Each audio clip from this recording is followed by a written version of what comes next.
Lang nandito ako sa Brigada Eskwela niyo. At alam ko marami akong nakita na nandun dati na hanggang ngayon ay aktibo. Na dati hindi kayo kinikilig dahil kasama ko si Yorme, may kasama ng tili ang pagpasok ko. Sa mga hindi pa po nakakakilala sa akin, ako po si Chia Atienza, ang bunsong anak ng dating buting Mayor Lito Atienza. Isang broadcaster sa television, isang direktora ng kababaihan ng Maynila, at ngayon ang partner ni Yorme Isko Moreno Dumagoso. Sa totoo lang po, noong umpisa, hindi ko naman pinlano pumasok po sa mundo ng politika, ngunit nabuksan ako last year pumasok sa pagiging konsihal. Ngunit, kamakailan ako inimbita ni Yorme na kanya maging kasama citywide. Sa totoo lang po, ang kinonsidera ko sa aking desisyon ay ang kanyang mga programa, mga plano para sa ating lungsod. Kanina narinig niyo na kung anong plano niya. Nakita niyo kung gaano kaganda ang Almario Elementary School. At nung sinabi niya po sa akin na maaari nga niyang gawin niya dito sa 5 distrito, lumakas po ang aking loob. Dahil ang 5 distrito po ay ang aking bahay, ito po ang aking pamilya, at gusto ko makita dito ang nagtataas ang gusali, paaralan na ginawa ng ating mahal na Yorme noong panahon niya. Hindi ko na po hahabaan to, ngunit gusto ko lang tapusin ito sa pagsabi na ako ay kagaya ninyo, isang magulang. Meron din po akong 3 anak, at kagaya ninyo ay aktibo sa paaralan ng aking mga anak.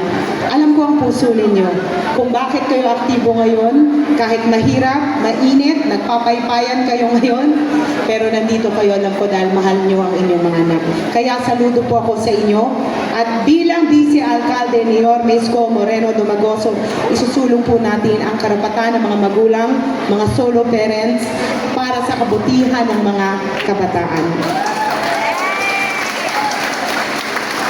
Pero bago po ako mamaalam, gusto ko lang magsabi ng Assalamualaikum sa ating mga kapatid na Muslim na nandito, dahil kayo po ay aking mga kapatid. Mahal ko rin po kayo.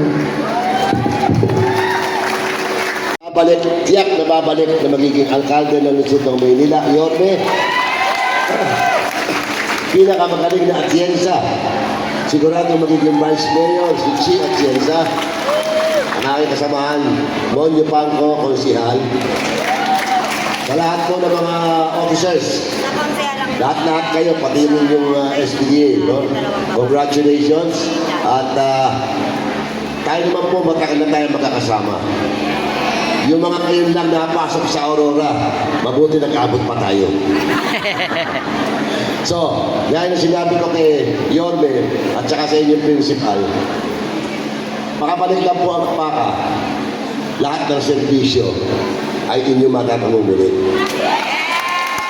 At kapinong araw, nung congressman nyo ako, buwan-buwan meron akong dialogue sa lahat ng principal ng 5 distrito. Mahabang panahon nyo, ginagawa namin na Randy yun.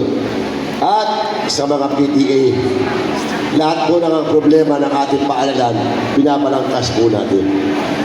Kaya po, gusto ko rin congratulate, i-single out si Ezra Anlas ng PE dahil kay Kaloy Yulo.